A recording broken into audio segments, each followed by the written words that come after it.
السلام عليكم، اهلا بكم في اول حلقه. النهارده هنتكلم في موضوع مهم لاي شخص مهتم بالرياضه او التغذيه او حابب يفهم جسمه اكتر. زي ما قلت لكم قبل كده ان محتوى القناه هيبقى مهتم اكتر بانك ازاي تمارس الرياضه وانت ماشي على حميه اللو كارب او الكيتو، او حابب تبدا تعمل كده، فركز معايا.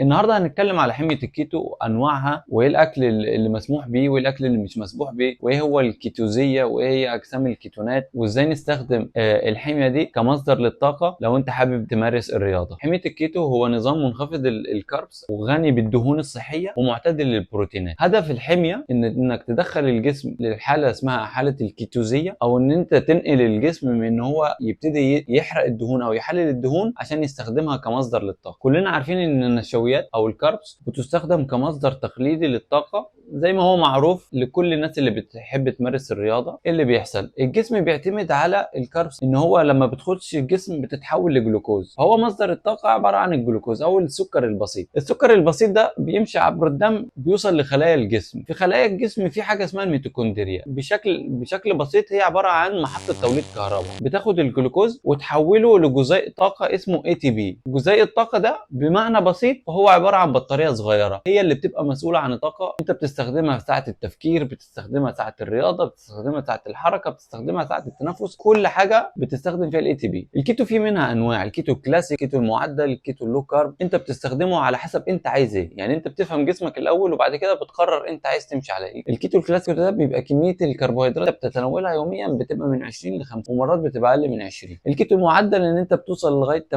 واللو كارب ان انت ممكن توصل لغايه 100، على حسب انت عايز تمشي على ايه، على حسب طبيعه جسمك، على حسب طبيعه الرياضه اللي انت هتمارسها بتختار انت عايز تمشي على ايه. وممكن تحول لللو كارب او الكيتو المعدل على حسب هل انت مثلا بتمارس رياضه قويه ولا بتمارس رياضه خفيفه، انت ممكن تنقل ما بينهم. بناكل ايه في حميه الكيتو؟ اللي مسموح فيه البروتينات الحيوانيه زي اللحوم والاسماك، المكسرات، الزيوت الصحيه زي زيت الزيتون او زيت جوز الهند، مشتقات اللبن كامله الدسم بشكل معتدل، الفواكه قليله السكريات زي التوتيات والفراوله بشكل معتدل، والخضار قليل النشويات زي مثلا السبانخ والكوسه والبروكولي. اللي مش مسموح السكريات والحلويات، الرز والمكرونه والخبز، وكل الفواكه اللي فيها سكريات عاليه زي مثلا الموز والبطيخ. خلينا نشرح لكم ايه هي الكيتوزيه واجسام الكيتونات. اللي بيحصل في الكيتو، الجسم بياخد طريق تاني عشان يولد الطاقه. لما بتبتدي حميه الكيتو، الكبد بيبتدي يحلل الدهون عشان يكون لك حاجه اسمها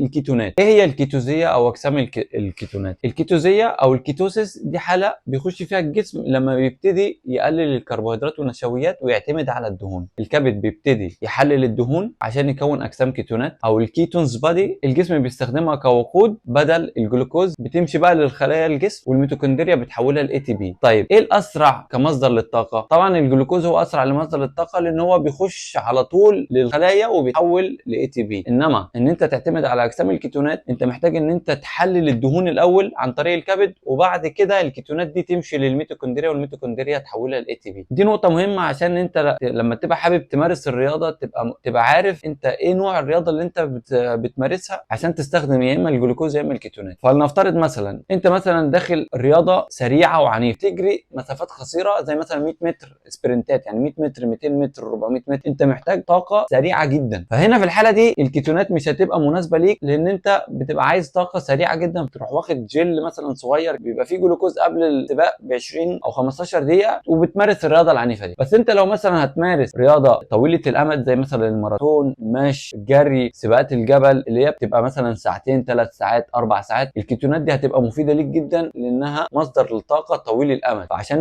الرياضه اللي انت هتمارسها طويله، فانت محتاج الدهون ومحتاج الكيتونات جدا في ممارسه الرياضه بتاعتك. هل يمكن ان احنا نمارس الرياضه مع استخدام الكيتو؟ الكيتو؟ ايوه، بس زي ما قلت لازم تعرف امتى وازاي وتوقيت استخدام الكيتونز كمصدر للطاقه. عشان تبتدي حميه الكيتو لازم تبتدي تدريجيا. يعني انت مثلا عايز تمارس رياضه، قررت ان انت تبتدي الكيتو وعايز تبتدي برياضات خفيفه او رياضات طويله الامد زي مثلا المشي، ركوب الدراجات برتم معتدل، الجري مسافات طويله برتم معتدل. وبعد كده ممكن تزود بعد ما جسمك يعتمد على الحاله الكيتوزيه ويعتمد على اجسام الكيتونات، تبتدي بقى تزود قوه التمارين، بحيث ان انت ممكن تقلل، بدل ما تبقى مثلا جري معتدل لفتره طويله ممكن يبقى 10 كيلو برتم اعلى. ممكن تستخدمها في تمارين المقاومه او اللي اسمها HIIT، بس تدريجيا لغايه لما جسمك يبقى معتمد تماما على اجسام الكيتونات. تبتدي بقى تزود قوه التمارين ومده التمارين. اخر حاجه عايز اتكلم فيها هي فوائد الكيتونات في الرياضه. زي ما قلنا ان هو مصدر للطاقه طويل المفعول، ان هو بيحلل الدهون الاول، فانت عندك مصدر طاقه طويل الامد ممكن يفيدك في الرياضات الطويله. هتفضل دايما شبعان لان هو مصدر طاقه طويل الامد، فانت دايما حاسس ان انت شبعان ومش جعان خالص. ولنفترض ان انت قاعد بتتفرج على فيديو طويل ساعتين 3 واديتك مثلا طبق فيه مكسرات وحلويات وقلت لك كل، وانت بتتفرج انت ممكن تفضل تاكل في الطبق ده لغايه لما الفيديو يخلص ساعتين 3 ولسه قاعد عمال شغال تاكل فيه، وممكن ما تكونش شبعان كمان. بس انا لو اديتك في المقابل طبق فيه بيض وافوكادو، وانت ممكن بعد 10 دقائق تقول خلاص انا شبعت. ثالث حاجه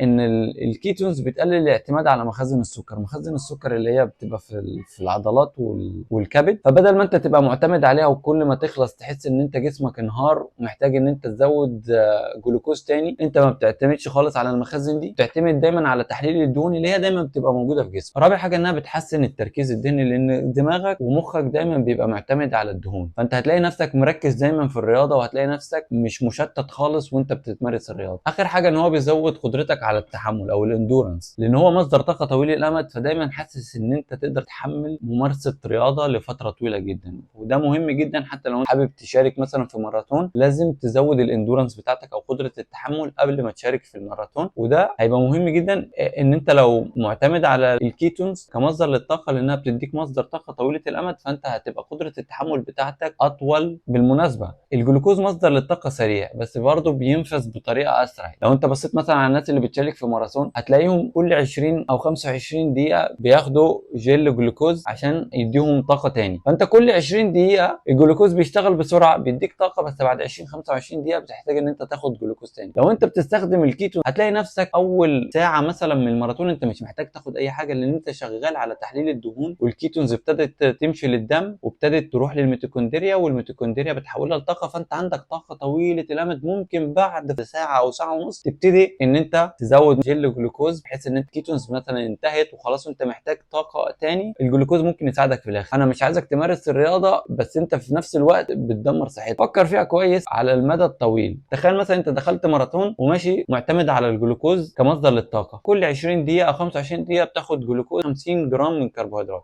كل ساعه بتبقى انت دخلت حوالي مثلا 100 جرام او اكتر. عبال ما تخلص الماراثون 3 ساعات، من ساعتين ل3 ساعات انت دخلت كميه كبيره من الكاربس. ده انت لسه بعد ما تخلص السباق هتبتدي بقى تدخل فواكه وتبتدي تاكل. الناس دي تاكل بيتزا ومكرونه ورز، فانت هتدخل كميه كاربس مهوله في يوم واحد لمجرد ان انت عايز تمارس رياضه. فكر فيها كويس على المدى البعيد، هل ده صحيا كويس؟ في النهايه ارجع افكركم ان الهدف من القناه او من الفيديوهات اللي انا بعملها ان انت تمارس الرياضه بس في نفس الوقت تحافظ على صحتك. او لو انت بتعاني من امراض مزمنه الموضوع ما يبقاش اسوأ من كده لو انت عايز تمارس الرياضه اللي انت بتحبها. اشوفكم في فيديو جديد.